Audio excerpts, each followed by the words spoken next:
जी हरिओम। अनिल जैन जी हरिओम। सुनीता जी हरिओम।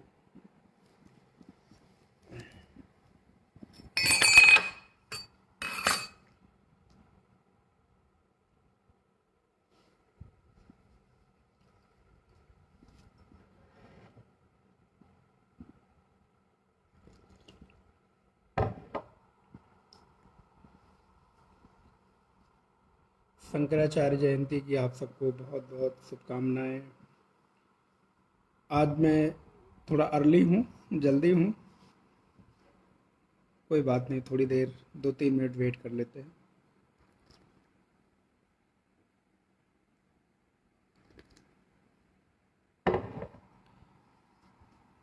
हरिओम पूनम अम्मा जी, हरिओम कीर्ति जी, बहुत बहुत मंगल कामनाएं।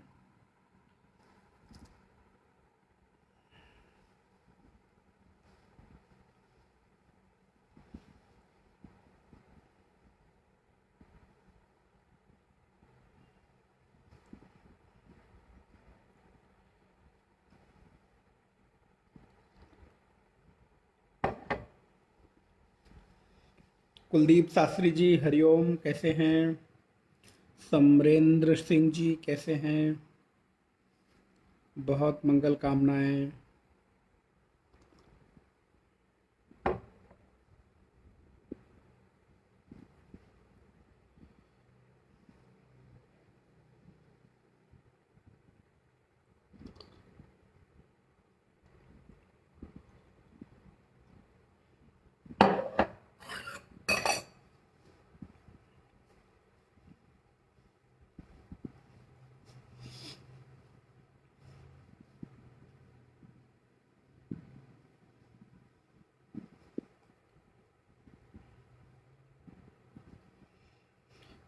ओम। सहनाववतु सहनो भुनक्तु सह वीर्यं करवावहै तेजस्विनावधीतमस्तु मा विद्विषावहै। ओम शांति शांति शांतिः। नारायणं नमस्कृत्य नरं चैव नरोत्तमं देवीं सरस्वतीं व्यासं ततो जयमुदीरयेत्।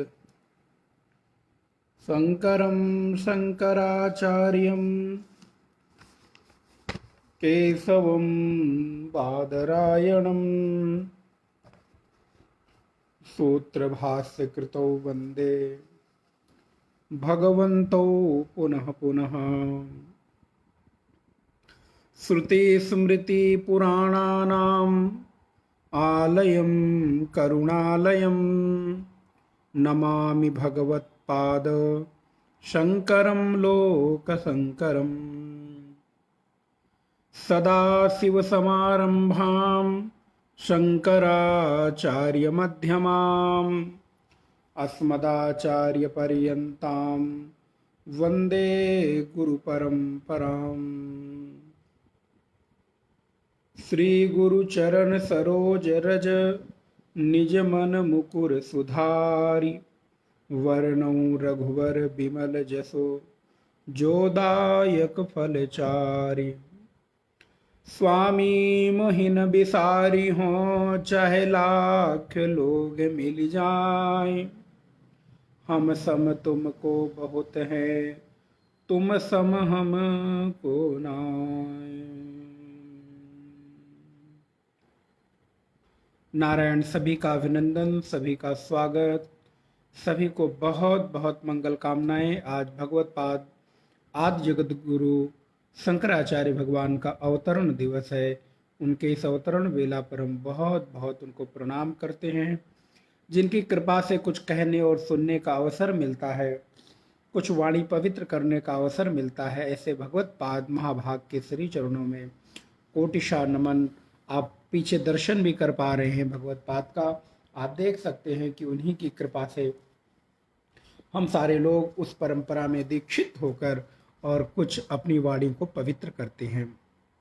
जी अमित राज जी, जय सिया राम, सत्य प्रकाश अग्रवाल जी हरिओम, भावना अम्मा हरिओम, रमेश मेहता जी हरिओम, अनुजेंद्र जी हरिओम, जय श्री राधे, और किरण अम्मा हरिओम, अश्विनी कुमार जी हरिओम, पंडित कुलदीप शास्त्री जी हरिओम, नारायण, सभी का बहुत बहुत स्वागत।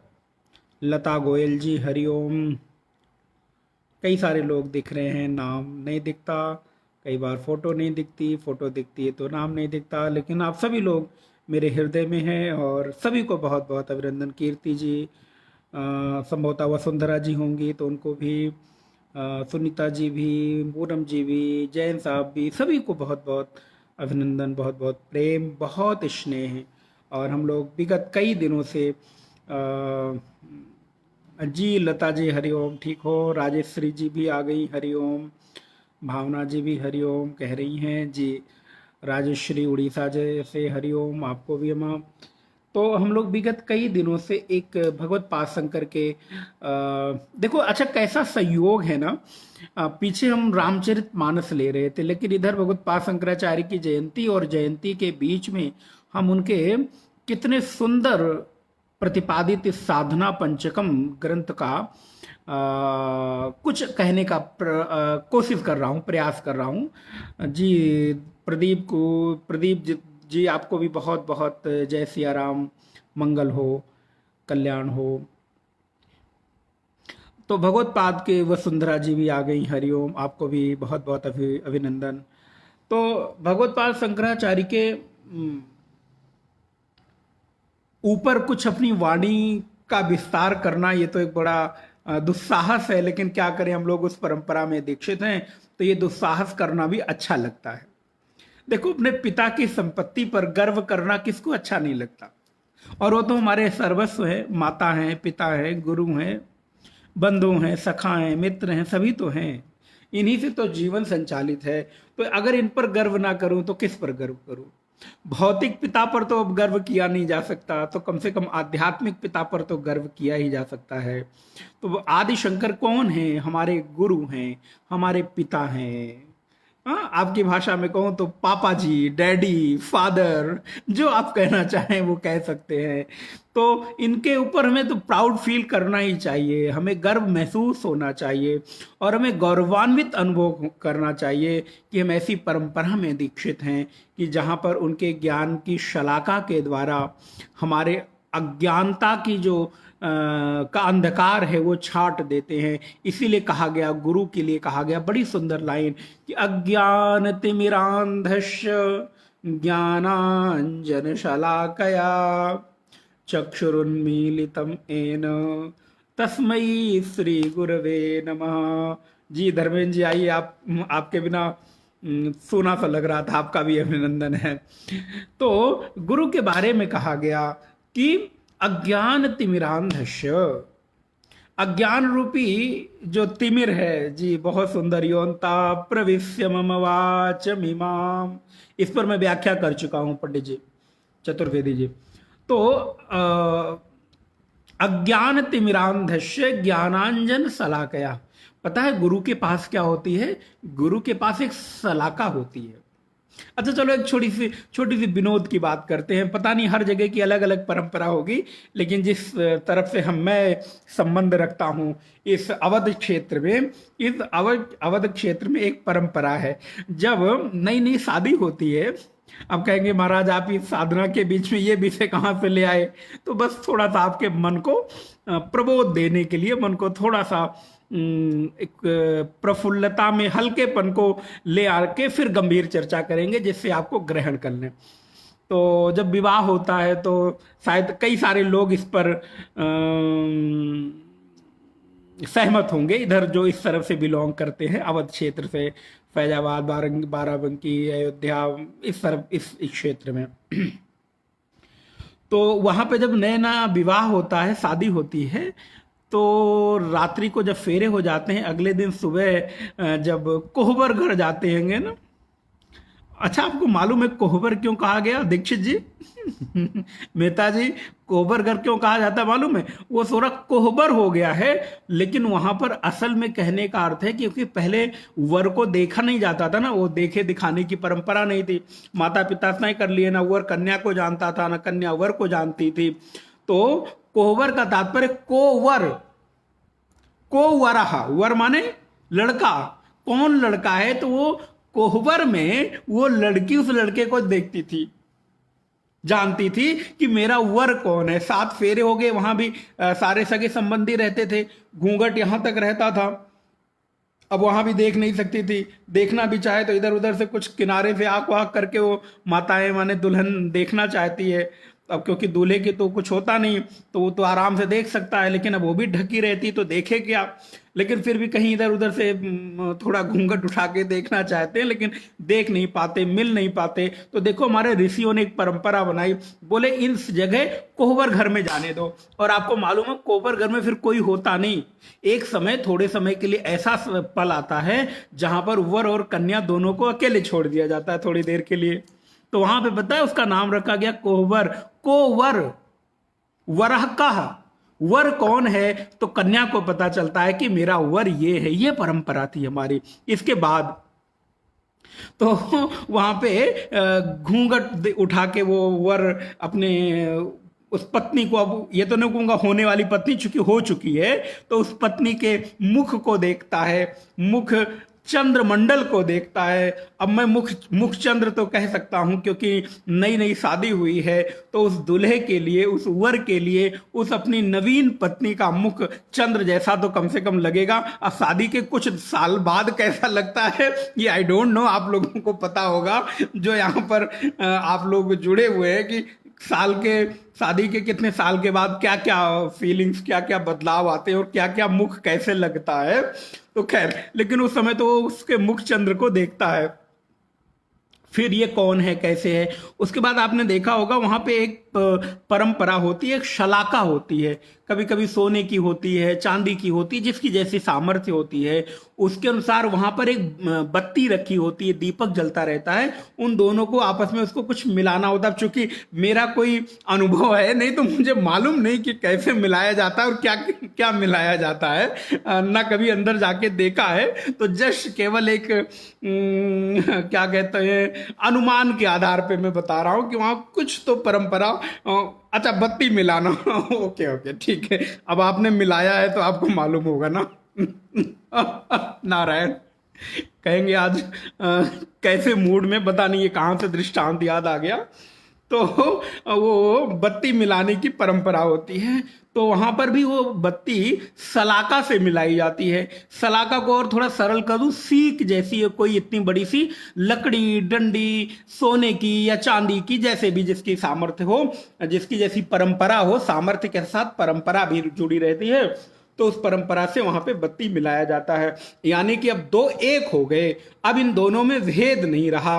अब अभी तक कुल अलग थे, परंपराएं अलग थी, संस्कृति अलग थी, आचार विचार व्यवहार अलग था, उठना बैठना खाना पीना सोना अलग था, माता पिता को ये अलग थे।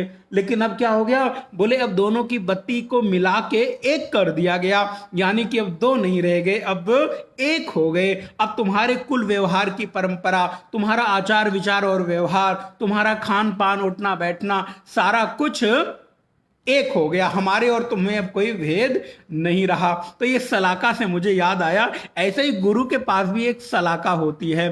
तो वहां तो बत्ती मिलाई जाती है। देखो ध्यान रहे, यहां भी एक ही घटना हो रही है। यहां पर गुरु भी अपनी ज्ञान रूपी सलाका से जीवात्मा और परमात्मा को एक कर देता है मेरे भाई। ये थोड़ी से दृष्टांत को ध्यान रखिएगा। वो तो मैंने विवाह का प्रसंग करके दो ज्योति जो अलग अलग जल रही थी अब साथ जले, जय हो। नहीं नहीं, जलना नहीं भैया, प्रज्वलित होना। दीक्षित जी, जलना नहीं है, प्रज्वलित होना है। जलने में कुछ और भी अर्थ हो सकते हैं। कह रहे नहीं वे, काफी लाइट मूड हो गया। तो ऐसे ही गुरु भी क्या कहते हैं, जीवात्मा और परमात्मा को अपनी ज्ञान रूपी शलाका के साथ एक कर देता है। इसीलिए तो कहा गया अज्ञान तिमिरांधस्य। और ध्यान रहे, इस दृष्टांत को जोड़ना, वो जो कोहबर घर होता है ना, कोहबर, जहां पर वर और कन्या एक साथ मिलते हैं, वो भी बड़ा अंधेरा वाला होता है। हम लोगों ने जितना देखा है वहां पर कुछ लाइट वाइट नहीं जल रही होती, बड़ा अंधेरा सा घर। अब पुराने जमाने में तो ऐसे होते थे, आजकल तो नए फैशन हो गए, मालूम नहीं ये सब होता है भी कि नहीं। तो बड़ा अंधेरा सा होता है, और उस अंधेरे में भी अपने वो वर अपनी पत्नी के मुख मंडल को, मुख चंद्र मंडल को, मैं ऐसा चंद्र शब्द लगा देता हूं, मुख चंद्र मंडल को उस अंधेरे के बीच उजाले के रूप में देखता है, प्रकाशित देखता है। तो महाराज जब देखता है तो हा हा कितनी मुख चंद्र इसका चमक रहा है। अब मुझे और बहुत सारे दृष्टांत याद आ रहे हैं उसके साथ कंपेयर करने का, लेकिन मैं करूंगा नहीं। इनकी आंखों का रंग कैसा है, इनके बालों का रंग कैसा है, इनके ओष्ठ का रंग कैसा है, वो एक श्रृंगार रस, वो प्रेम रस होता है, तो वहां वही शोभायमान होता है। तो अच्छा है, उस पर भी कभी कभी चिंतन करना चाहिए। तो मेरा तो अनुभव है नहीं, मैंने कभी किया नहीं महाराज, बस खाली दूर दूर से देखा है, इसलिए थोड़ा थोड़ा अनुमान लगा के मैं बता रहा हूं। तो उस अंधेरे भी कमरे में भी क्या होता है, उस बत्ती के जलने से प्रकाशित होता है वो पूरा कमरा, और उस, ध्यान रहे, उस दीपक के प्रकाश में वो वर अपनी पत्नी के मुख को देखता है, अर्थात दोनों को एक होने का जो भाव है वो दीपक के प्रकाश में प्रकाशित होता है। ऐसे ही यहां भी ज्ञान रूपी सलाका से गुरुदेव शिष्य के अंधकार को, अज्ञान को मिटा देते हैं।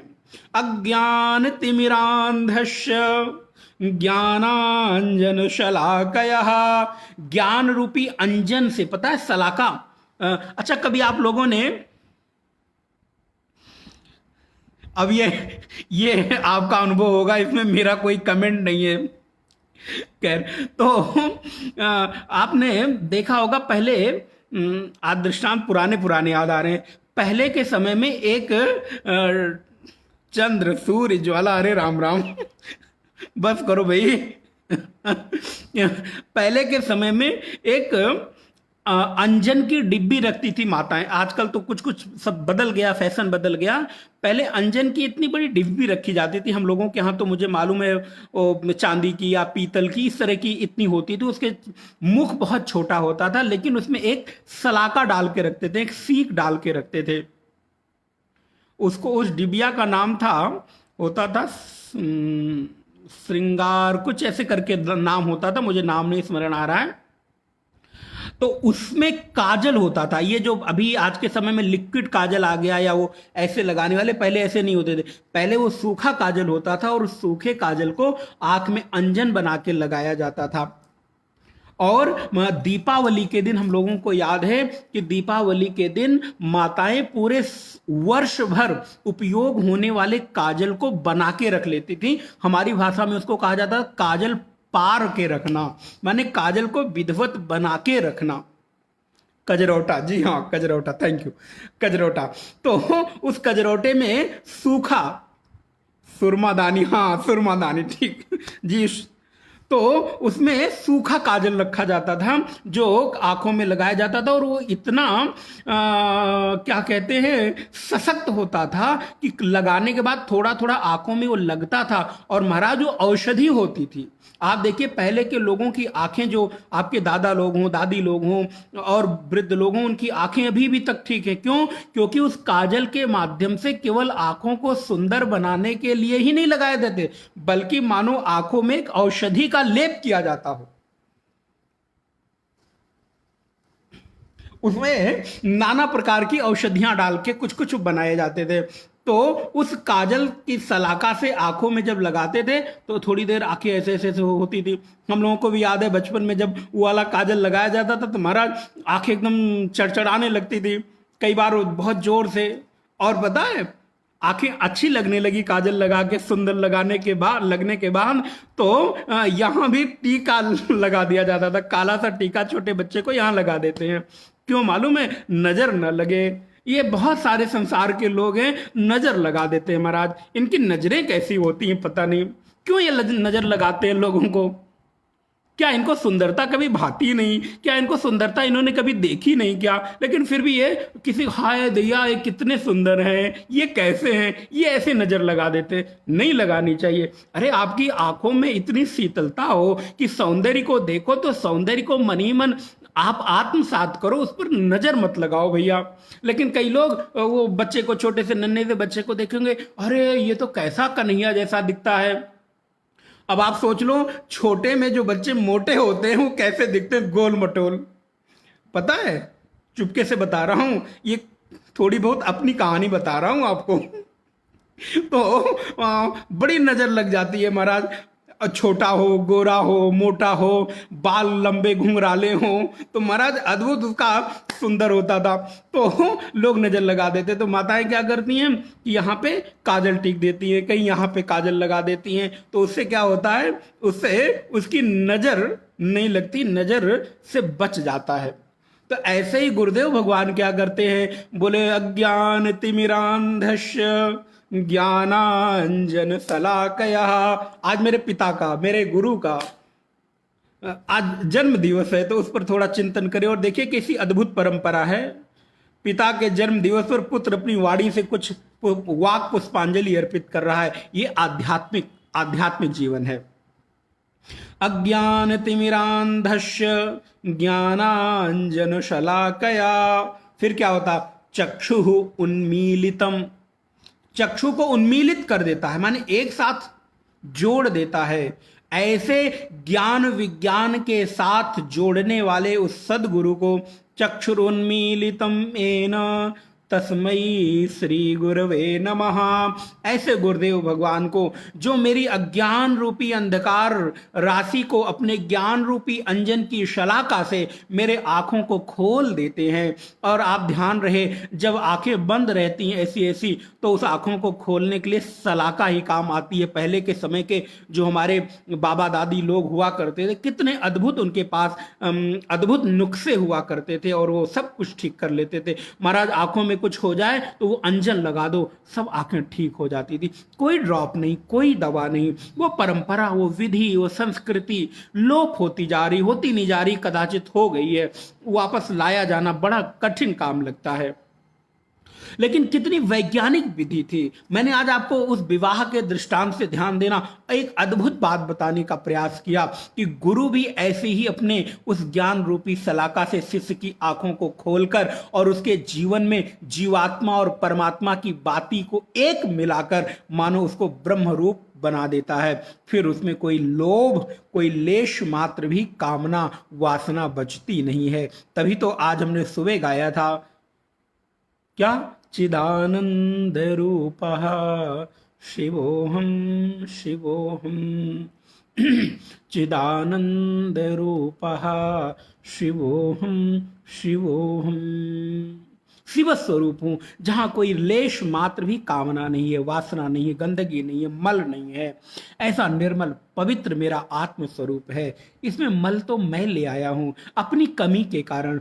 देह के गुण धर्मों को आत्मा पर आरोपित कर देता हूं तो आत्मा गंदी मालूम पड़ती है। भैया आत्मा कभी गंदी नहीं होती है। आत्मा में कभी कोई विकार आता नहीं है। आत्मा में कभी कोई मल आ नहीं सकता है। क्या ये बताओ, आसमान को कोई गंदा कर सकता है? अच्छा बताओ, अगर आप आसमान पे थूकते हो तो वो थूक किस पर आएगा? आप पर गिरेगा, गिरेगा ना। आसमान में धूल बिखेरोगे तो क्या उन धूलों के कणों से आसमान गंदा हो जाएगा क्या? नहीं नहीं। आपको मैं दूसरी भाषा में कहूं, आप स्पेस को कभी गंदा नहीं कर सकते। ये आत्म तत्व क्या है? बोले उस स्पेस से भी, उस आकाश तत्व से भी सूक्ष्माति सूक्ष्म है। उसे कैसे कोई मल गंदगी कर सकता है? उसे कैसे कोई अपवित्र कर सकता है? ना ना, कभी उसमें अपवित्रता आ नहीं सकती। तो क्या करें? जिनके पास श्लोक हैं देखें, तीसरा नंबर का श्लोक। आज छठा सातवां दिन है, तीसरे नंबर श्लोक पर भगवान की कृपा से हम लोग बढ़ रहे हैं। वाक्यार्थस्य विचार्यताम श्रुतिशिरः पक्षः समाश्रियताम दुस्तर्कासु विरम्यताम श्रुतिमतः तर्कोऽनुसन्धीयताम् ब्रह्मास्मीति विभाव्यताम् अहरः गर्वः परित्यज्यताम् देहेऽहं मतिरुज्यताम् बुधजनैः वादाः परित्यज्यताम् देहे अहम अतिरुज्यताम बुधजनैः वादाः परित्यज्यताम।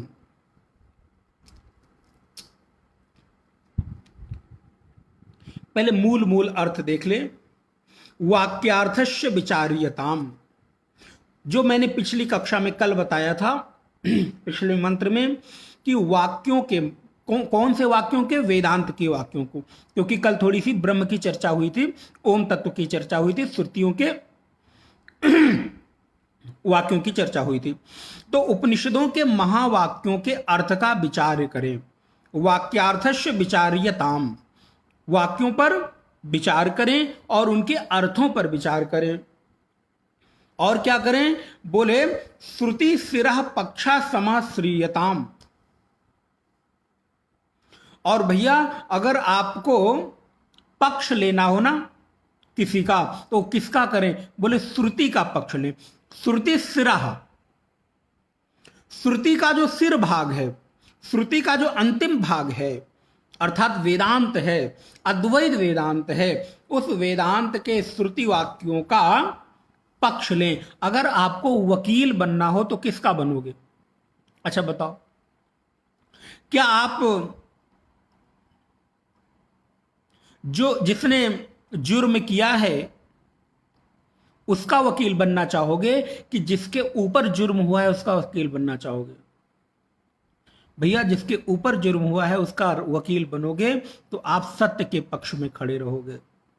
ऐसे ही श्रुति के पक्ष में खड़े हो। आपको खड़े होने की नौबत आए ना तो मनमानी लोगों के पक्ष में मत खड़े होना, ये अरे गहरे लोगों के पक्ष में मत खड़े होना। मैं पुनः पुनः निवेदन करूं, बहुत दूषण हो गया है, अध्यात्म के नाम पे बहुत दूषण हो गया है। बहुत सारे लोगों ने स्वयं को न जाने किन किन रूपों में प्रतिष्ठित कर दिया है। वहां पे श्रुति नहीं महत्व रखती, वहां पे वेदांत के वाक्य नहीं महत्व रखते, वहां पर व्यक्ति प्रधान है। नहीं, हम व्यक्ति पूजक नहीं, हम व्यक्तित्व के पूजक हैं, हम अस्तित्व के पूजक हैं। इसकी कोई पूजा नहीं है, ये कुछ नहीं है, ना, इसमें मत फंसना। अगर आपको थोड़ा सा भी कुछ सम्मान करना हो, थोड़ी सी भी श्रद्धा रखनी हो, तो भगवान की कृपा से हृदय में बैठी हुई वो जो श्रुति पक्ष की भावना है उस पर श्रद्धा करना। इस शरीर की श्रद्धा करके कुछ बहुत मिलने वाला नहीं है, ना। ये शरीर तो एक माध्यम है, ये देह तो एक माध्यम है, लेकिन कई बार देह के प्रति आकर्षण, देह के प्रति भाव आपको कुछ देता है, मैं मानता हूं, आपको उससे मिलता है तो आप उससे प्रेम कर लेते हो, लेकिन नहीं, प्रेम उससे नहीं होना चाहिए। प्रेम तो उस देह में रहने वाले देही से होना चाहिए जिसके माध्यम से आपको मिल रहा है।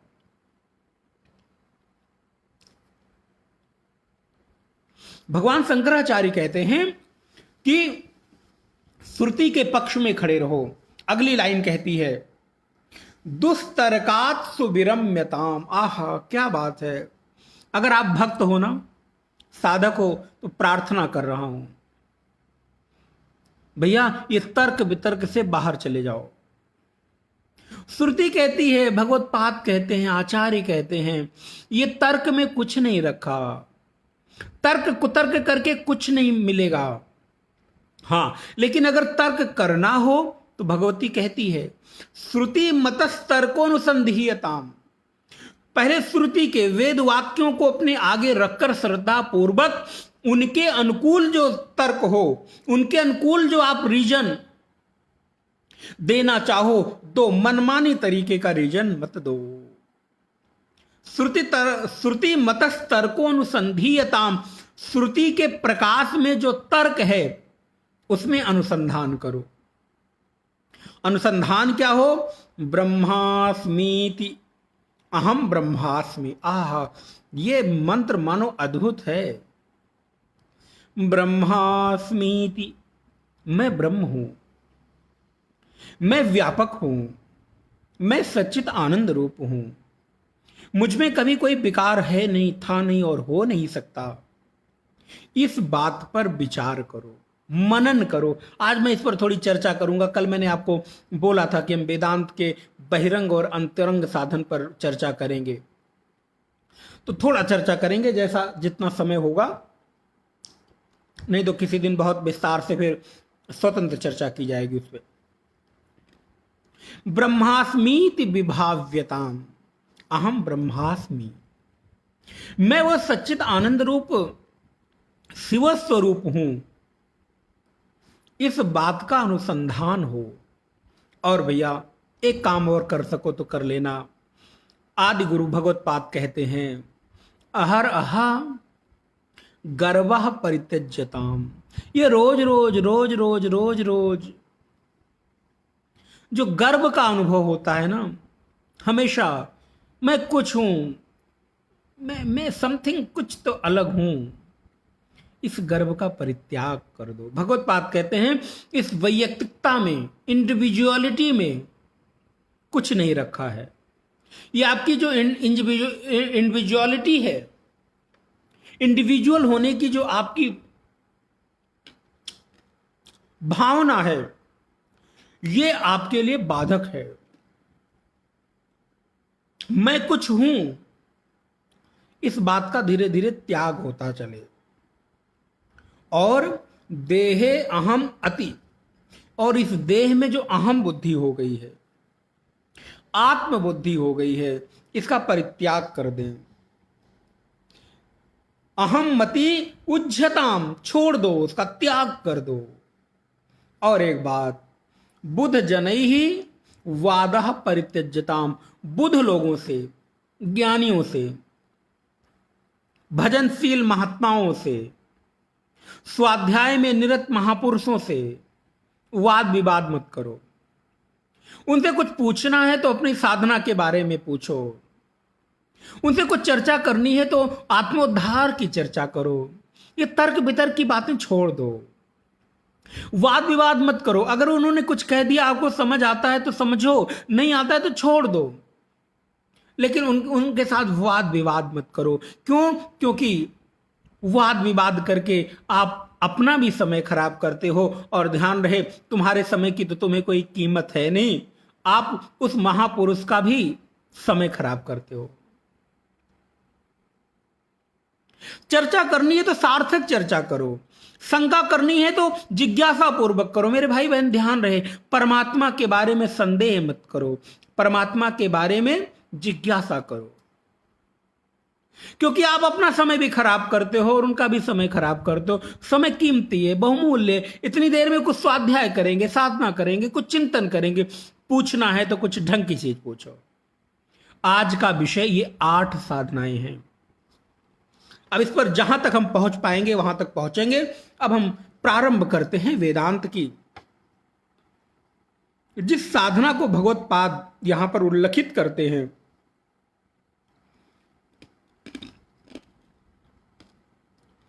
कि वेदांत के वाक्यार्थ पर, वेदांत के उपनिषदों के जो महावाक्य हैं, उन महावाक्यों पर चिंतन करो। तो सबसे पहले आपको यह जानना चाहिए वेदांत के महावाक्य कौन कौन से हैं। मेरे भाई, वेदांत में 4 महावाक्य हैं, क्योंकि 4 वेद आपने जानते ही हैं, ऋग्वेद, यजुर्वेद, सामवेद और अथर्ववेद। तो इन 4 वेदों से एक एक महावाक्यों को आचार्यों ने निकाला, और उन वाक्यों को निकालकर उनका नाम महावाक्य दिया। देखो, महावाक्य का मतलब यह नहीं कि बहुत बड़ा वाक्य, 10-20 लाइनों में लिखा गया वाक्य को महावाक्य नहीं कहते। नहीं नहीं, महावाक्य का अर्थ है जो अपने अर्थ को विराट, व्यापक अपने भीतर समेट कर रखे। ऐसे छोटे से वाक्य को महावाक्य कहते हैं। ऐसे महावाक्यों पर विचार करो। तो अब जानना है कि हमें कौन से 4 महावाक्य हैं। मेरे भाई लिख के रख ले, याद करके रख लीजिएगा। अद्भुत है। आपको अगर 4 वेद नहीं पढ़ सकते, उनके अर्थ नहीं जान सकते, तो उन 4 वेदों के जो सार तत्व हैं उनको तो जाने, उनको तो स्मरण रखें। वेद में प्रथम जो महावाक्य आया वो आया प्रज्ञानम ब्रह्म। हमारे ऋषियों ने कहा ये प्रज्ञानम ब्रह्म, ये सत्य की परिभाषा है, क्योंकि ब्रह्म क्या है? सच्चित आनंद रूप है। अब जिनको वेदांत का संस्कार होगा वो मेरी बात को ज्यादा अच्छे से समझ पाएंगे। सच्चित आनंद रूप है, सत्यम ज्ञानम अनंतम ब्रह्म। ब्रह्म कैसा है? सच्चिदानंद रूप है, सत्यम ज्ञानम अनंतम ब्रह्म है। वो जन्माद्यस्य यता है। तो उस परमात्मा में जो सत है वो क्या है? बोले प्रज्ञानम ब्रह्म। वो जो ब्रह्म है वो प्रज्ञान है, अर्थात सत स्वरूप है, चेतन स्वरूप है। उसकी ज्ञान का कभी भी भान ना हो ऐसा नहीं होता, अर्थात उसमें कभी भी अज्ञानता नहीं आती, उसमें हमेशा चेतना बनी रहती। ध्यान रहे, उस ब्रह्म तत्व की चेतना का कभी भी लोप नहीं होता है। श्रुति कहती है वो ब्रह्म हमेशा अपने ही चैतन्य स्वभाव से विराजित होता है, उसको किसी और चेतना की जरूरत नहीं होती। जिसको आप लोग रोज पढ़ते हैं, न तत्र सूर्यो भाति न चंद्र तारकम नेमा विद्युतो भांति कोतोयम अग्नि तमेव भांतमनुभाति सर्वम तस्य भाषा सर्वमिदम विभाति। सूर्य, चंद्रमा, तारे, नक्षत्र, लौकिक अग्नि, इनको प्रकाशित करता है वो तत्व। उसे प्रकाशित करने के लिए किसी और तत्व की जरूरत नहीं है। एक छोटा सा दृष्टांत दूं। रात के अंधेरे में, बहुत घना अंधेरा हो, तो क्या कभी आप यह कहते हो दीपक ले आओ, टॉर्च ले आओ, मोमबत्ती ले आओ? मैं कहां हूं, मैं कौन हूं, मैं खुद को ढूंढ नहीं पा रहा हूं, मुझे खुद को ढूंढने के लिए टॉर्च की जरूरत है, दीपक की जरूरत है, मोमबत्ती की जरूरत है? क्या कभी आप ऐसा कहते हैं? स्व को ढूंढने के लिए आपको किसी प्रकाश की जरूरत नहीं होती। हां, पर को ढूंढने के लिए आपको प्रकाश की जरूरत होती है। आपके कमरे में बगल में मेज पर रखी गई एक छोटी सी चीज, उसको ढूंढने के लिए हो सकता है आपको बाहर के प्रकाश की जरूरत पड़े, लेकिन आपको खुद को ढूंढने के लिए कभी प्रकाश की जरूरत नहीं पड़ती। सोचिएगा जरा, विचार करिए, यहीं पर करिए, सुनते सुनते विचार करिए, क्या ऐसा सच है कि नहीं? क्या आपने कभी स्वयं को जानने के लिए किसी और प्रकाश की अपेक्षा की? भैया, सूर्य भी ना हो तो भी आप प्रकाशित हो। आपको प्रकाशित करने के लिए सूर्य की भी आवश्यकता नहीं है। सूर्य की आवश्यकता है बाहर के पर वस्तुओं को ढूंढने के लिए आपको प्रकाश की आवश्यकता है। यदि केवल आप अपने में डूब जाओ तो आपको वहां पर किसी प्रकाश की आवश्यकता नहीं है।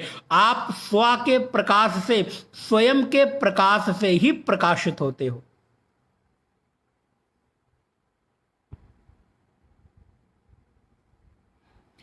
इसीलिए तो कहा आपको प्रकाशित करने के लिए अन्य किसी प्रकाश की अपेक्षा नहीं है। इसीलिए वो तत्व कैसा है? वो तत्व स्वयं के स्वयं की चेतना से, स्वयं के प्रकाश से प्रकाशित होता है। उसे प्रकाशित करने के लिए किसी अन्य प्रकाश की आवश्यकता नहीं पड़ती है। इसीलिए वेदांत के 4 महावाक्यों का स्मरण करें। अब इन पर मैं विस्तृत चर्चा नहीं करूंगा, नहीं तो एक एक महावाक्य पर कई कई घंटे चाहिए। पहला वाक्य आया प्रज्ञानम ब्रह्म, और दूसरा महावाक्य आता है तत्त्वम असि। तत्त्वमसि, तुम वही हो। तुम में और उसमें कोई भेद है ही नहीं, तुम वह हो। लिख लीजिएगा, कहीं याद कर लीजिएगा, तत्त्वमसि, तुम में कोई भेद नहीं है, तुम वह हो। कौन?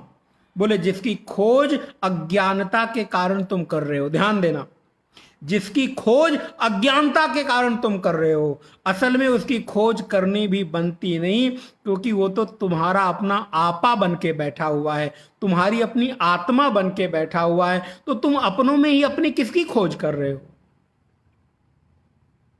बस मिटानी है अज्ञानता है, मिटाना है भ्रम। मिलेगा नहीं कुछ, खोज नहीं करना है कुछ, वो तो मिला ही हुआ है। 24 घंटे आपसे एक क्षण के लिए भी दूर नहीं है। बस खाली उसके मिलने में, उसके अनुभव में बाधा है आपका भ्रम, आपकी अज्ञानता, आपका अहंकार, आपका गर्व, आपकी वैयक्तिकता। आपने जो केवल अपने आप को इंडिविजुअल भी मान रखा है, उसको तोड़ने की, उसको हटाने की आवश्यकता है। इसलिए दूसरा महावाक्य आता है तत्त्वमसि। और ध्यान रहे, इस महावाक्य को आप लोग कितने सद्भाग्यशाली हैं। सच बताऊं, आज आदि गुरु भगवत्पाद शंकर के अवतरण के दिवस 4 महावाक्यों के श्रवण का अवसर मिल रहा है। ये बहुत सद्भाग्य की बात है। यूं तो आप बहुत फोटो शेयर करते हैं, बहुत आप चर्चाएं करते होंगे, लेकिन 4 महावाक्यों को उनके जन्म दिवस के दिन श्रवण का अवसर मिल रहा है। ये बड़ी कृपा है। अहम प्रज्ञानम ब्रह्म, और दूसरा है गुरु के मुख से जो उपदेशित होता है शिष्य के लिए वाक्य, उसका नाम है तत्त्वमसि। तुम वह हो। इस आदि गुरु भगवत्पाद शंकर के अवतरण दिवस की बेला में 4 महावाक्यों का अपने आप विषय प्रस्तुत हो जाना, यह साधकों के साधना का परिणाम है।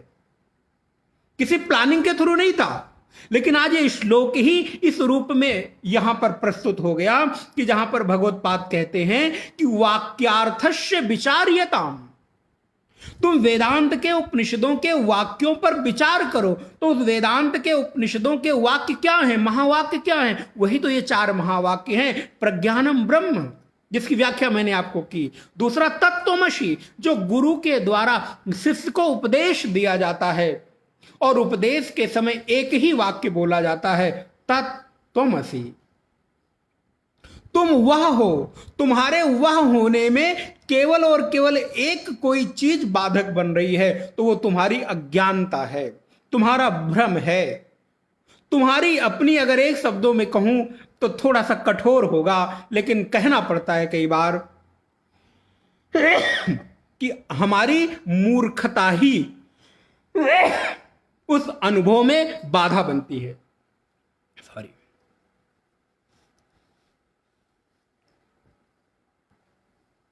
तत्त्वमसि,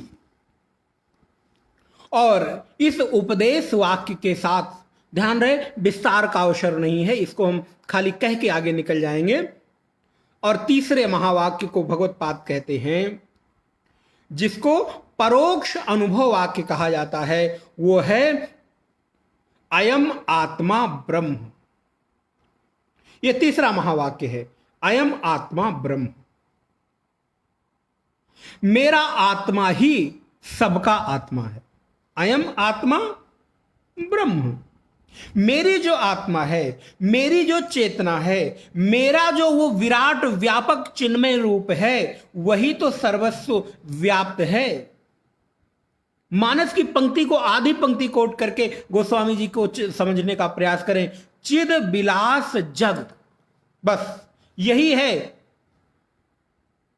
महावाक्य। चिद विलास जग अयम आत्मा ब्रह्म। वो चेतना कैसी है? बोले वो सर्वव्यापक है, वो सीमित नहीं है, वो बंधी हुई नहीं है। उसका कहीं किसी भी परिणाम में उसको बांधा नहीं जा सकता, अर्थात वो परिच्छिन्न नहीं है, वो देश काल वस्तुगत नहीं है, बल्कि देश काल वस्तु से अपरिच्छिन्न है। ऐसा तत्त्वमसि महावाक्य जो किसी योग्य शिष्य को जब गुरु उपदेशित करते हैं, तो यदि अंतःकरण तैयार हो तो एक बार में ही उस साधक के चित्त में ये बात बैठ जाती है। नहीं तो आप उपनिषद पढ़ते हैं, छांदोग्य उपनिषद, जहां पर श्वेत केतु के द्वारा, श्वेत केतु के लिए उद्दालक और श्वेत केतु का जो प्रसंग है, 9 बार तत्त्वमसि महावाक्य का उपदेश दिया गया, 9 बार, ध्यान रहे। और बार बार वो कहता, पिता कहता तत्त्वमसि तत्त्वमसि, उसके चित्त में कोई बात ना बैठती, तो एक बार उपदेश के बाद उसको साधना के लिए भेज दिया जाता, तप के लिए भेज दिया जाता। ध्यान रहे, सुन लेना बड़ी बात नहीं, ये वेदांत की अंतरंग साधना की चर्चा हो रही है। सुन लेना बड़ी बात नहीं है, बड़ी बात है कि आपकी मनन की स्थिति कितनी है, मनन के लिए अंतःकरण तैयार कितना है। इसलिए कहते हैं मनन एक अधिकार की मांग करता है, बिना अधिकारी अंतःकरण के मनन नहीं हो सकता। श्रवण तो चलो कई बार गुरु कृपा से, शास्त्र कृपा से, आचार्य कृपा से श्रवण मिल जाता है, लेकिन श्रवणोपरांत उस श्रवण का पूर्ण लाभ मनन के लिए हो पाए, ये साधक की बड़ी अंतःकरण की तैयारी की बात है।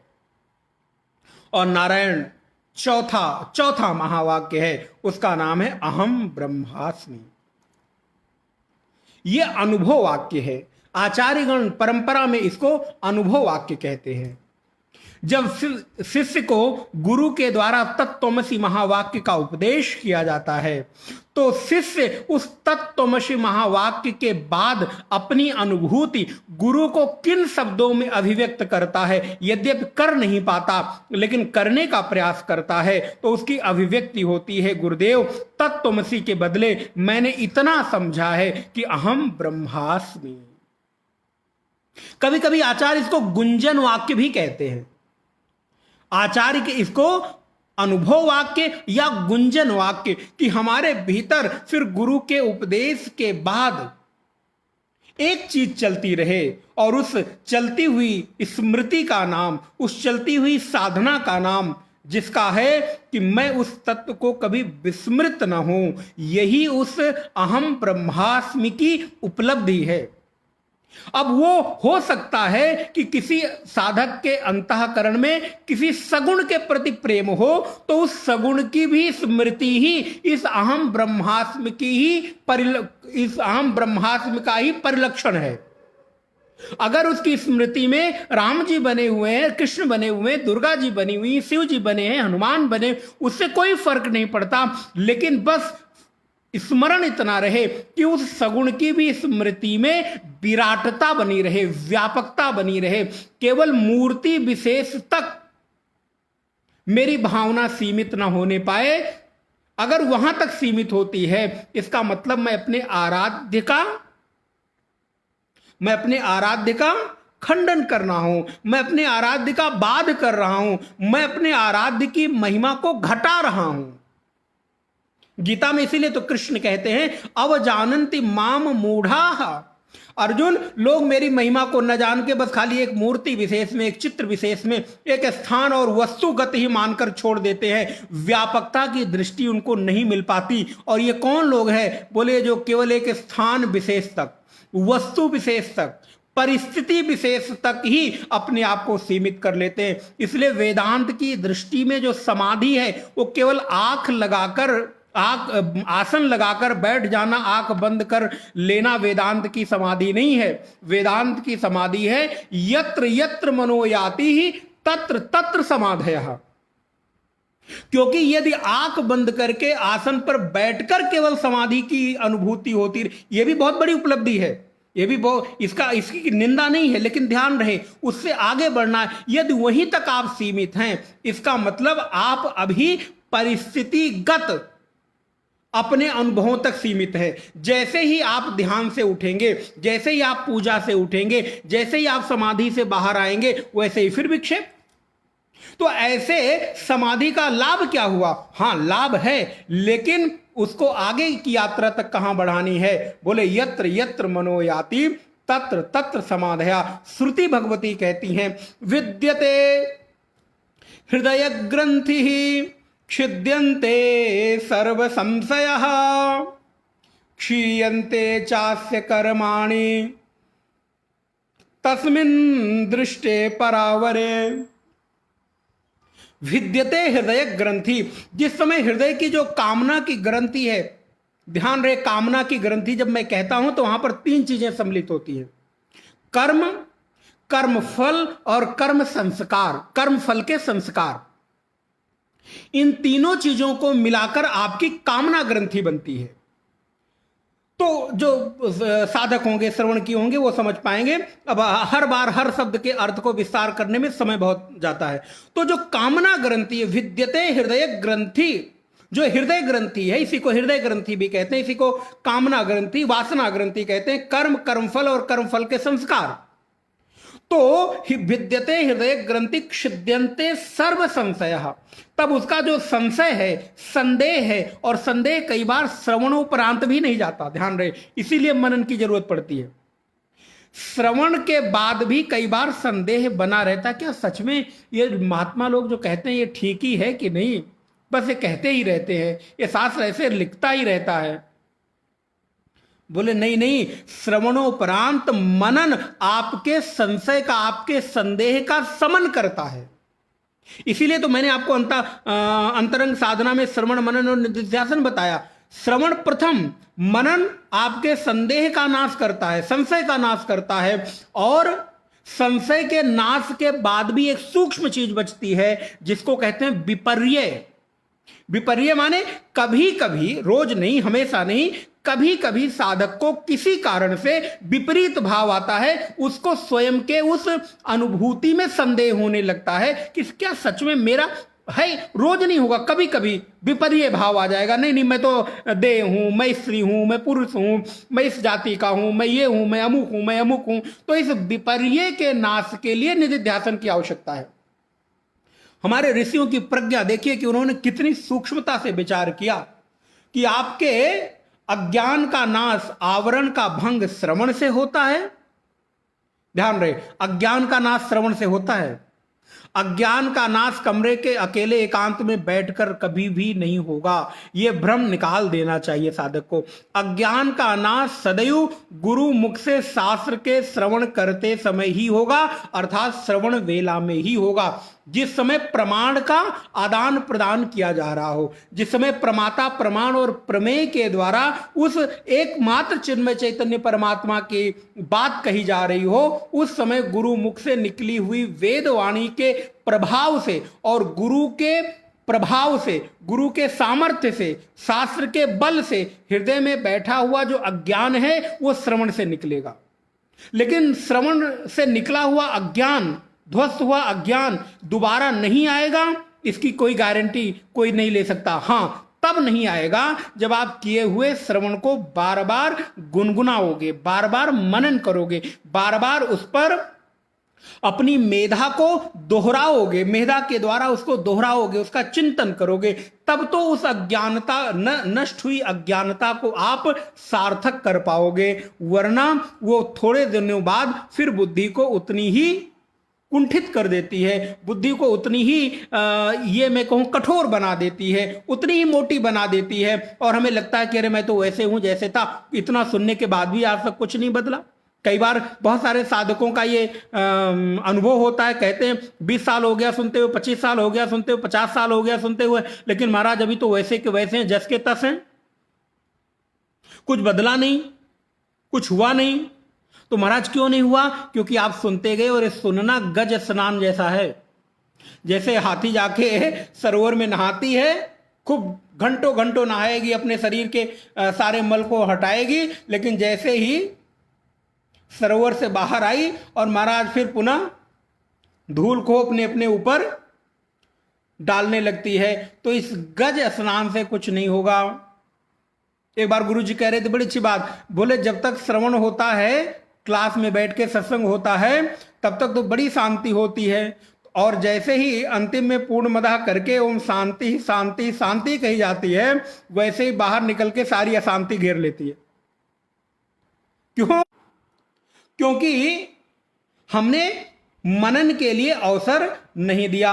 अतः इन 4 महावाक्यों पर वाक्यार्थस्य विचार्यताम, प्रज्ञानम ब्रह्म, अयम आत्मा ब्रह्म, तत्त्वमसि और अहम ब्रह्मास्मि, इन 4 महावाक्यों पर विचार करके साधक को आगे बढ़ना चाहिए। और ये श्रवण मनन निधिध्यासन वेदांत की अंतरंग साधना है और वेदांत की बहिरंग साधना है।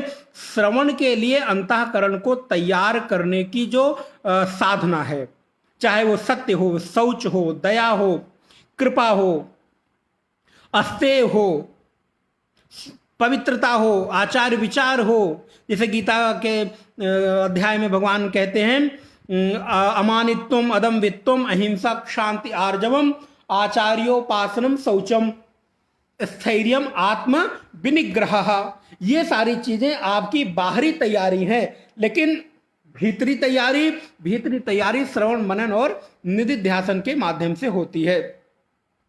तो वाक्यार्थस्य विचार्यताम, इन श्रुति के वाक्यों का विचार करें। और आगे कहते हैं श्रुति सिरः पक्षा समाश्रियताम, अगर आपको 2 पक्ष हो, एक पक्ष सत्य का हो, एक पक्ष असत्य का हो, एक पक्ष जुर्म करने वाले का हो, अपराध करने वाले का, और एक अपराध को जिसके ऊपर किया गया है वो हो, तो आपको किसका वकील बनना चाहिए? तो श्रुति कहती है श्रुति सिरः पक्षः, तुम्हें श्रुति के पक्ष में खड़े होना चाहिए, अर्थात आपको सत्य के पक्ष में खड़े होना चाहिए, व्यक्ति के पक्ष में नहीं खड़े होना चाहिए। किसी परिस्थिति विशेष के कारण अगर किसी व्यक्ति विशेष में मुझे कुछ विशेषता दिख रही है, ध्यान देना, तो उस व्यक्ति विशेष के ऊपर के प्रति हमें आग्रह नहीं करना चाहिए, उस तरफ नहीं खड़ा होना चाहिए। फिर बोले मुझे श्रुति के पक्ष में खड़ा होकर और समाश्रियताम, अर्थात सम आश्रियताम, इसको अगर संधि विच्छेद करेंगे, सम्यक रूप से अच्छी प्रकार से श्रुति के पक्ष का आश्रय ग्रहण करना चाहिए। और आश्रय माने जहां पहुंचकर आपको विश्राम का अनुभव हो, वैसी परिस्थिति को आश्रय कहते हैं। आप होटल में जाते हो, आपको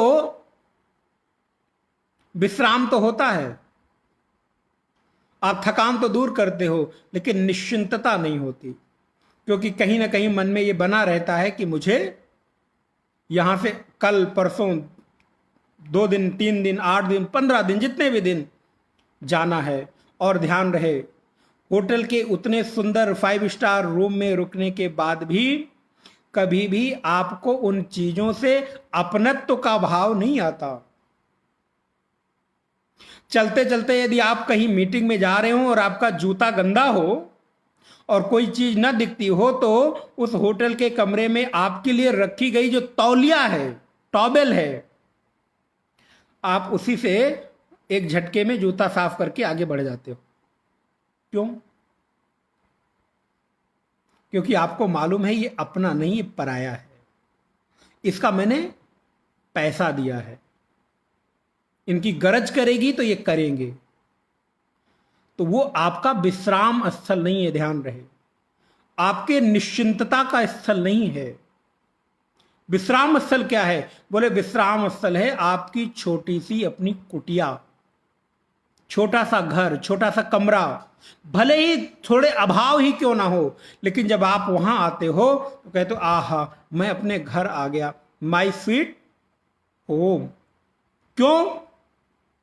क्योंकि मेरे घर में मुझे निश्चिंतता मिलती है। अब मैं जैसे मर्जी आऊं बैठूं, जैसे मर्जी आए खाऊं, उठूं, चलूं, आऊं, जाऊं, सोऊं, जो मर्जी आए मैं करूं।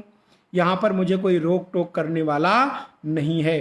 ठीक उसी प्रकार ये संसार आपके लिए एक स्टेशन रूम है, आपके लिए एक केवल और केवल रहने के लिए कुछ दिन प्रबंध किए गए हैं। ये आपका निश्चिंत आश्रय स्थल नहीं हो सकता। इसलिए होटल के कमरे जैसा यहां बर्ताव करें, यहां सारी चीजों के साथ उतना ही व्यवहार करें जितनी जरूरत हो। आसक्ति ना करें उस होटल के कमरे में रखी हुई महंगी से महंगी चीज के जैसे। जैसे उस कमरे में अगर कोई बहुत महंगी चीज भी रख दी गई हो, लेकिन फिर भी आपको वहां पर कभी आसक्ति नहीं होती कि ये मेरा है। वैसे ही संसार के इस आश्रय में रहते हुए भी जीवन निर्वहन करना है, आसक्ति का परित्याग करना है। तब स्थिति क्या बनेगी? तब आपके भीतर सत्य को धारण करने का अंतःकरण तैयार होगा, क्योंकि अनासक्त हृदय में ही सत्य धारण किया जा सकता है। सत्य काम क्रोध लोभ और आसक्त हृदय में कभी भी धारण नहीं हो सकता, क्योंकि वो जब सत्य धारण करेगा तो किसी न किसी परिस्थिति सापेक्षता का वो अपने भीतर एक कहीं ना कहीं गुंजाइश रखेगा कि इस तरह से ऐसा होता तो मैं इसको ऐसा कर लेता। क्यों? क्योंकि हृदय के अंदर नाना प्रकार की कामनाएं हैं, वासनाएं हैं, उनके कारण हमारे भीतर आसक्ति का होना स्वाभाविक है। इसलिए भगवत्पाद कहते हैं श्रुति सिरः पक्षा समाश्रियताम। श्रुति के पक्ष में आप अपने चित्त को आश्रित करो, संसार के पक्ष में नहीं, व्यवहार के पक्ष में नहीं, किसी व्यक्ति विशेष के पक्ष में नहीं, बल्कि सत्य के पक्ष में आश्रय ग्रहण करो। और क्या करें? बोले कहते हैं दुस्तर का सुविरम्यताम। और भैया श्रुति सम्मत जो तर्क हो उनको तो करो, लेकिन दुस्तर्कात सुविरम्यताम, ध्यान रहे। दुस्तर्क अर्थात कुतर्क का परित्याग कर दो। यह साधक की साधना के लिए बहुत उपयोगी है, क्योंकि कई बार हमारा जो कुतर्क करने का, दुस्तर्क करने का स्वभाव है वो आपको प्रभावित करता है। और क्या करें? बोले विरम्यताम नहीं, सुविरम्यताम। एक एक अर्थ, आप एक एक शब्द पर ध्यान दें। दुस्तर्कात सुविरम्यताम। दुस्तर्कों को धीरे से, प्यार से, अच्छी तरह से त्याग दें। अर्थात चित्त में कभी भी कुतर्क के प्रति आश्रय का भाव जागृत न हो, यह है सुविरम्यताम। यह नहीं कि एक दिन त्याग दें, 2 दिन त्याग दें, 4 दिन त्याग दें, या कभी कभी त्याग दें। अच्छा, गुरु महाराज के सामने त्याग दें और किसी के सामने कर लेंगे। कई बार ऐसा भी होता है। कुतर्क का त्याग करेंगे कहां? बोले जहां मेरे से कोई बड़ा है, श्रेष्ठ है, कोई गुरु है, आचार्य है, संत है, वहां मैं कुतर्क नहीं, क्योंकि मुझे मालूम है मेरी स्थिति क्या है। कहां करेंगे? बोले संसार के सामने। बोले नहीं नहीं, वो आपका कुतर्क का स्वभाव आपकी साधना में बाधक बनेगा। इसलिए तो भगवत्पाद कहते हैं दुस्तर्का सुविरम्यताम। अगर एक जगह त्यागना होता, परिस्थिति विशेष में त्यागना होता, तो विरम्यताम कह देते, क्यों बढ़ा देते शब्द? इसलिए बढ़ाए क्योंकि आपको दुस्तर्कों को, कुतर्कों को हमेशा के लिए अपने जीवन से विराम देना है, त्याग देना है। लेकिन क्या करें महाराज? फिर आप जो कह दें उसको मान लूं, जैसा आप कह दें वैसा सुन लूं। मेरी बुद्धि किस काम की? मेरे पास इतनी बुद्धि है, इतनी प्रज्ञा है, वो क्या करेगी? फिर तो हम ऐसे हो गए जैसे किसी पशु को हाँक दिया जाए, तो जैसे हाँक दिया जाए जिस दिशा में, उस दिशा में चलता रहे। तो आप इसका मतलब अपना शासन करने के लिए ये बात कह रहे हैं? बोले नहीं नहीं, ऐसी बात ना सोचो। भगवत्पाद ये इस बात लिए कह रहे हैं कि तुम्हारी साधना में बाधक है, वो कुतर्कों के त्याग की बात कर रहे हैं, तर्क के त्याग की बात नहीं कर रहे हैं। आप अगली लाइन पढ़िए। अगली लाइन में कहते हैं श्रुति मतस तर्कोनुसंधीयताम। तर्क करो, तर्क के लिए मनाही नहीं है, प्रश्न करो, जिज्ञासा करो, मुमुक्षा करो, लेकिन संदेह मत करो, अविश्वास के साथ प्रश्न मत करो। अगर आपको प्रश्न करना है तो पहले विश्वास कर लो कि श्रुतियों में प्रतिपाद्य जो भी ब्रह्म तत्व का विषय है वो उचित है, सत्य है, मेरी प्रज्ञा में नहीं आ रहा है, इसलिए मैं प्रश्न कर रहा हूं। उसको अस्वीकार करके प्रश्न करोगे तो कभी भी आपके प्रश्न के उत्तर में मिला हुआ जो भी समाधान है, कभी भी उसमें आपकी श्रद्धा उत्पन्न नहीं होगी। लेकिन कई बार लोग अपने आप को तथाकथित बुद्धिमान, सो कॉल्ड इंटेलेक्चुअल बताने के चक्कर में पहले उनका ना ना ना ना ना सब परित्याग कर देंगे। बोले फिर उनको कितने भी रीजन दे दो, कितने भी प्रमाण दे दो, कितनी भी सुंदर व्याख्याओं से समझा दो, फिर उनको समझ ही नहीं आता, क्योंकि मूल में ही अविश्वास है, मूल में ही भरोसा नहीं है असत्य। तो जो असत्य के नींव पर जितने भी सत्य की दीवार खड़ी होगी वो कैसी दिखाई देगी? वो आकर असत्य ही दिखाई देगी, क्योंकि मूल में, नीचे फाउंडेशन में तो अश्रद्धा ही है, असत्य ही है ना, कुतर्क ही है। इसलिए भगवत पाद कहते हैं तर्क करो, लेकिन तर्क कैसे करो? बोले श्रुति के प्रकाश में तर्क करो, वेदांत के प्रकाश में तर्क करो, गुरु वाक्यों के प्रकाश में तर्क करो। तर्क की मनाही नहीं है, प्रश्न करो, जिज्ञासा करो, लेकिन जिज्ञासा में आपका श्रद्धा हो, जिज्ञासा आपकी शास्त्रानुकूल हो, मनमानी प्रश्न नहीं। और मनमानी प्रश्न का कोई उत्तर नहीं होता, ध्यान रहे। हम लोग भी मनमानी प्रश्नों के उत्तर को कोई बहुत बुद्धि की विशेषता नहीं मानते। कई बार लोगों को लगता है कि ये प्रश्न तो मेरा पहला प्रश्न है। नहीं नहीं, तुम्हारे से पहले बहुत लोगों ने बहुत सारे प्रश्न कर लिए हैं, इसलिए ये मत सोचो कि तुम्हारा प्रश्न अंतिम प्रश्न है। क्योंकि बुद्धि की प्रज्ञा के प्रकाश में, श्रुति के प्रकाश में किया गया जो तर्क है, जिज्ञासा है, अब तर्क को यहां पर जिज्ञासा ले लीजिए, वो जिज्ञासा आपके जीवन को आगे बढ़ाएगी। उसके समाधान के रूप में मिला हुआ उत्तर आपका अपना होगा, लेकिन कुतर्क का जो उत्तर होगा वो आप स्वयं के लिए कभी हितकारी नहीं साध सकते। अतः श्रुति मतस्तर्कोनुसंधीयताम, श्रुति के प्रकाश में आप उसको तर्क करें, श्रुति के प्रकाश में आप प्रश्न करें, तो क्या होगा? बोले इससे आपकी प्रज्ञा में कहीं ना कहीं निखार आएगा, आपकी प्रज्ञा में कहीं ना कहीं श्रेष्ठता बढ़ेगी, जिसको महर्षि पतंजलि योग सूत्र में कहते हैं कि जो आपका चित्त है जब वो तर्क करता है, श्रुति सम्मत और साधना करता है, गुरु वाक्यों के साथ अपने आप को जोड़कर तप करता है, तो उसके कुछ कुछ स्तर बनते चले जाते हैं। जहां पे कहा गया चित्तस्य पंचभूमयः, ये जो चित्त है इस चित्त की पंचभूमि होती है, 5 प्रकार की भूमि है। क्षिप्त, विक्षिप्त, मूढ़, एकाग्र, और उसके बाद यहां पर कहते हैं निरुद्ध। 5 प्रकार की चित्त की भूमि होती है, क्षिप्त, विक्षिप्त, निरोध, मूढ़ और एकाग्र। ये 5 प्रकार की जो चित्त की भूमि है, इन 5 प्रकार की चित्त की भूमियों में ध्यान रहे, प्रायः मनुष्य जो पैदा होता है वो 2 प्रकार की चित्त की भूमि में ही अपने जीवन को पूरा कर देता है, क्षिप्त और विक्षिप्त। बोले महाराज क्षिप्त और विक्षिप्त, क्या पागल बन के हम अपने जीवन को पूरा कर देते हैं? बोले नहीं नहीं, यहां पे आपके हिंदी के अर्थ का जो विक्षिप्त माने पागल है, मूड है, वो अर्थ नहीं है।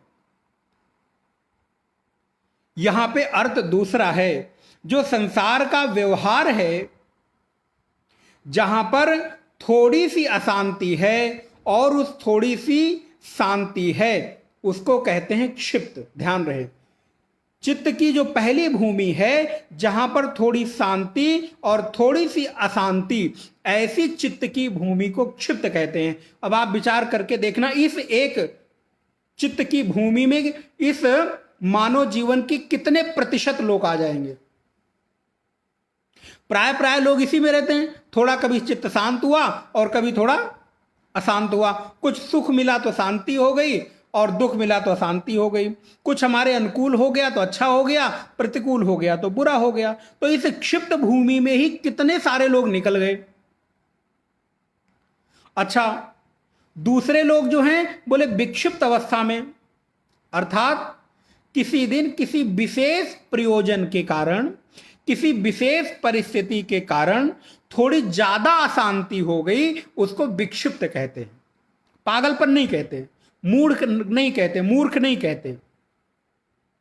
थोड़ी सी ज्यादा, मानो किसी की मृत्यु हो गई, कोई घाटा हो गया, कोई एक्सीडेंट हो गया, किसी अपने की ने कोई बात आपको बुरी कह दी, आपने किसी का भला किया, आपने आपका वो बुरा कर दिया, आपने किसी का सहयोग किया लेकिन आपके समय आने पर उसने आपका सहयोग नहीं किया, आपने किसी को धन दिया, आपका धन नहीं। तो ऐसी किसी विशेष परिस्थिति में चित्त की जो अशांत अवस्था है उसको विक्षिप्त कहते हैं। तो आप विचार करके देखिए कितने सारे प्रतिशत के लोग हैं कि इन्हीं दोनों अवस्थाओं में अपने जीवन को निकाल देते हैं। आज के समय में ज्यादातर लोगों की जो चित्त की स्थिति है वो विक्षिप्त ही तो है, अशांत ही तो है। कभी इसको लेकर अशांत है, कभी ईएमआई को लेकर अशांत है, कभी घर के लोन को लेकर अशांत है, कभी गाड़ी को लेकर अशांत है, कभी नौकरी को लेकर अशांत है, कभी किसी को लेकर, कभी किसी, नाना प्रकार की विपरीत विशेष परिस्थितियां आके चित्त को अशांत किए हुए हैं। तो ज्यादातर समय, ज्यादातर काल तो हमारा इसी अवस्था में बीत गया। अच्छा, फिर थोड़ी सी चीजें ठीक हुई, कुछ अच्छा मिल गया, कुछ खाने को मिल गया, कुछ देखने को मिल गया, कोई अपना आ गया, कोई काम बिगड़ रहा था बन गया, तो क्या हुआ, बोले शांति मिली, थोड़ा अच्छा लगा, थोड़ा सुख हुआ, तो वो क्षिप्त अवस्था हो गई। और इससे तीसरी भूमि पर, इसको विस्तार में थोड़ा आगे बढ़ते हैं। जो तीसरी भूमि है उस भूमि का नाम है एकाग्र, सॉरी, तीसरी भूमि का नाम है मूढ़। बोले मूढ़, बोले हां, अर्थात जहां पर चित्त की अवस्था शांत रहती है, जहां पर चित्त में कोई बहुत विशेष विषय नहीं आते, किसी बहुत सारे विकारों का उदय नहीं होता, ऐसी अवस्था को मूढ़ अवस्था कहते हैं। कभी कभी आप देखिए जागृत अवस्था में भी आपकी स्थिति ऐसी होती है कि कुछ सोचने समझने लायक आप नहीं रहते। आप कहते हैं भाई छोड़ दो, अभी मुझे अकेले में थोड़ा छोड़ दो, मैं कुछ समझ नहीं पा रहा हूं। अर्थात चित्त इतना मैं कहूं मोटा हो गया है, चित्त इतना कठोर हो गया है, चित्त में ग्रहण करने की क्षमता नहीं रही, ऐसा कह सकते हैं। विषयों को ग्रहण करने की क्षमता का जो अभाव है वो मूढ़ स्थिति है। जैसे आप जब सोने जाते हो तो कोई विषय ग्रहण नहीं होते। आप विचार करके देखें, इन तीन अवस्थाओं में आपका जीवन निकल गया कि नहीं? पहले में बहुत प्रतिशत, दूसरे में कुछ प्रतिशत, और जो थोड़े लोग बचे वो तीसरे प्रतिशत में आके, मानो 10 में से 6 लोग तो इसी तीन अवस्थाओं में निकल गए, क्षिप्त, विक्षिप्त और मूढ़ में। लेकिन एक जो चौथी अवस्था है जिसका नाम है एकाग्र, ये एकाग्र अवस्था जिसके चित्त में होती है वो लोग कुछ उपलब्धि हासिल करते हैं। अर्थात थोड़ी देर के लिए मन किसी विषय को इतनी तल्लीनता के साथ, इतनी गहराई के साथ ग्रहण करने के लायक बन गया है। तो आप देखेंगे ऐसे लोग कभी कभी अच्छे सफल लोग कहलाते हैं। एकाग्र भूमि में प्रतिष्ठित लोग ही सफल होते हैं। कोई व्यक्ति अगर अपनी क्षेत्र में सफल होना चाहता है तो उसको अपनी इस प्रज्ञा को, इस चित्त को एकाग्र भूमि तक तो लाना पड़ेगा। क्षिप्त, विक्षिप्त और मूढ़ अवस्था वाला व्यक्ति खाने, सोने और अपने जीवन के व्यवहार तक ही सीमित कर लेगा और जीवन को समाप्त कर लेगा, उस आगे नहीं बढ़ सकता। इसमें कितने सारे लोग दिखाई देते हैं। लेकिन कोई बहुत बड़ा संगीतज्ञ है, कोई बहुत बड़ा डॉक्टर तो बहुत सारे लोग होते हैं, लेकिन सारे लोग फेमस नहीं होते, सारे लोग विशेषज्ञ नहीं होते, सारे लोग शहर के टॉप क्लास में नहीं आते। क्यों? टीचर बहुत सारे होते हैं, सारे की पढ़ाई समझ में नहीं आती। तो ऐसे कौन से लोग हैं? बोले जो अपने आप को एकाग्र की अवस्था में अवस्थित कर गए हैं। चूंकि इनमें भी एकाग्र अवस्था में भी 2-3 कैटेगरी और होती है, बल्कि 4 कैटेगरी होती हैं। अब विचार करेंगे तो बहुत लंबा होता चला जाता है। जिसमें है वितर्कानुगत है, वितर्कानुगत एकाग्र है, विचारानुगत एकाग्र है। इस तरह से 4 अवस्थाएं एकाग्र के भी भीतर होती हैं। और जिसकी स्थिति एकाग्र में विचारानुगत एकाग्र तक पहुंचती है, वो लोग थोड़े साधक बनते हैं। थोड़ी सूक्ष्म चीजों को ग्रहण करने की उनके भीतर सामर्थ्य आती है। अतः इस अवस्था तक पहुंचकर ही साधक के जीवन में उस तत्व को ग्रहण करने की योग्यता आ पाती है। और जैसे मैंने 5वीं बताई, निरुद्ध माने कि फिर वो समाधिस्थ हो गया। जो मैंने आपको बताया कि अब उसके मन के भीतर सारे समाधान समाप्त हो गए हैं। इसलिए भगवत्पाद कहते हैं कि चित्त की इन 5 भूमियों के साथ, श्रुति के वाक्यों पर तर्क के साथ अपने साधना को आगे बढ़ाना चाहिए। और अच्छा, तर्क करके समाधान निकला तो सिद्धांत क्या प्रतिपादित हुआ? तो सिद्धांत प्रतिपादित हुआ ब्रह्मास्मीति विभाव्यताम, ब्रह्मास्मीति विभाव्यताम। फिर आपके भीतर एक प्रकाश होना चाहिए, और उस प्रकाश का नाम, उस सिद्धांत का नाम, उस भावना का नाम क्या है? बोले मैं ब्रह्म हूं। ब्रह्मास्मीति विभाव्यताम, विभाव्यताम माने भावना करे, ऐसा जाने, ऐसा समझे। क्या जाने? अहम ब्रह्मास्मि, मैं ब्रह्म हूं।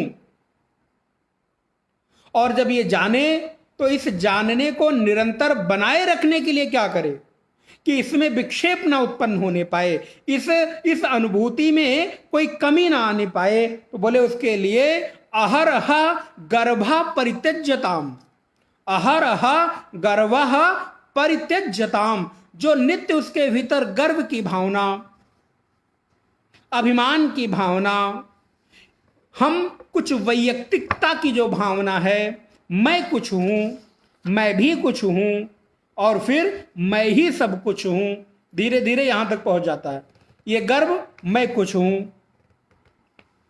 और दूसरा, मैं भी कुछ हूं। और तीसरा, बोले मैं ही सब कुछ हूं।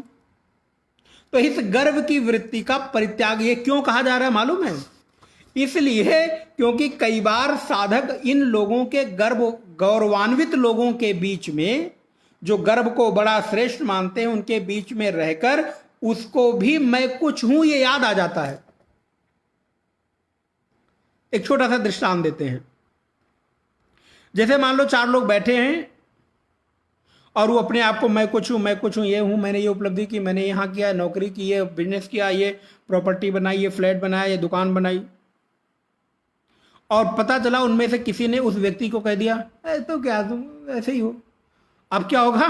उस व्यक्ति के भीतर जो भूला हुआ था कि मैं कौन हूं, मैं भी कुछ हूं, मेरी भी कुछ दुकान, मकान, प्रॉपर्टी, खेत बाड़ी, ये वो है, वो भूला हुआ था। लेकिन क्या किया? बोले उन लोगों के संग ने उसके भी गर्व को जगा दिया, उसके भी अभिमान को जगा दिया। ध्यान रहे भगवत्पाद इस बात को क्यों कह रहे हैं? इसलिए कह रहे हैं कि ऐसे लोगों के परिधि से जरा बाहर आ जाओ, जो अपने अहंकार में चूर रहते हो, जो मैं कुछ हूं, मैं भी कुछ हूं, और मैं ही सब कुछ हूं, इस बात का हमेशा ख्याल बनाए रखते हो। तो उनके संग में आने से तुम्हारे भीतर भी वो भाव नवीन होने लगेगा।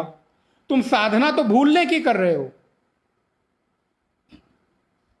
लेकिन तुम्हें याद वो चीज कराई जा रही है जो तुम भूलना चाह रहे हो। क्योंकि संग तुम्हारा ऐसे लोगों के साथ है, इसलिए ऐसे लोगों की परिधि से जरा बाहर आए। तो यहां पर कह देते हैं ब्रह्मास्मीति विभाव्यताम अहरहा गर्भा परित्यज्यताम। अब इसको थोड़ा जल्दी से हम पूरा कर देते हैं। देहे हम अतिरुज्यताम बुध जनैर्वादः परित्यज्यताम। यद्यपि इस पे अहम ब्रह्मास्मीति पे थोड़ा विचार और अपेक्षित है, लेकिन फिर भी कल देखेंगे अगर हो सका तो। और फिर कहते हैं देहे अहम, मैं देह हूं, इस देह में जो ममत्व बुद्धि है उस ममत्व बुद्धि का परित्याग हो जाए। कैसे हो जाए? बोले मैं देह से ऊपर उठकर अपने आप को अनुभव करने लगूं। देहे हम अतिरुज्यताम बुध जनैहि, और जो बुध जन हैं, ज्ञानी जन हैं, जानने वाले लोग हैं, उनके साथ जरा विवाद मत करो। वो जो कहते हैं उसको स्वीकार कर लो, वाद विवाद मत करो, शंका संदेह मत करो, बल्कि जिज्ञासा सहित उनके साथ अपने जीवन में कुछ चीजों को जानने का प्रयास करो। इसलिए हमारे जीवन में भी इन साधना का आगे क्रम बढ़ते रहना चाहिए। तो अभी तक हम लोगों ने 3 श्लोक देखे, और मैंने आपको पहले दिन बताया प्रत्येक श्लोक में 8 साधनाएं बताई गई हैं। तो 3 श्लोक में कितनी हो गई? 8 8 8 8 को 8 से 16 और 8 24। इस प्रकार 3 श्लोकों में 24 साधनाओं को हम लोगों ने देखा। मैं एक बार पुनः इसको जस्ट श्लोक को बोल देता हूं। वाक्यार्थस्य विचार्यताम श्रुतिशिरः पक्षः समाश्रियताम दुस्तर्का सुविरम्यताम श्रुतिः मतस्तर्कोऽनुसन्धीयताम ब्रह्मास्मीति विभाव्यताम अहरः गर्वः परित्यज्यताम देहे हमतिरुज्यताम बुध जनैः वादः परित्यज्यताम। इस प्रकार हमारे जीवन में भगवत पाद के द्वारा प्रतिपादित इन साधना पंचकम के जो साधना के अंग हैं जीवन में उतरे, ऐसी भगवान से मंगल कामना। और आज भगवत पाद का अवतरण दिवस है, जन्म जयंती अवसर है, तो इस अवसर पर भी उनके चरणों में साष्टांग दंडवत प्रणाम करते हुए अपनी कृतज्ञता, अपना आभार उनके श्री चरणों में निवेदित करते हैं। आप लोगों को भी बहुत बहुत शुभकामनाएं, क्योंकि उन्हीं की कृपा से कुछ कहने और सुनने की ये सामर्थ्य इस परंपरा में प्राप्त हुई। ऐसे आप लोगों के प्रति भी खूब ढेर सारी मंगल कामना। आप लोगों का जीवन मंगल में हो, आपकी साधना खूब उज्जवल हो, इस भाव के साथ ओम पूर्णमदः पूर्णमिदं पूर्णात् पूर्णमुदच्यते पूर्णस्य पूर्णमादाय पूर्णमेवावशिष्यते।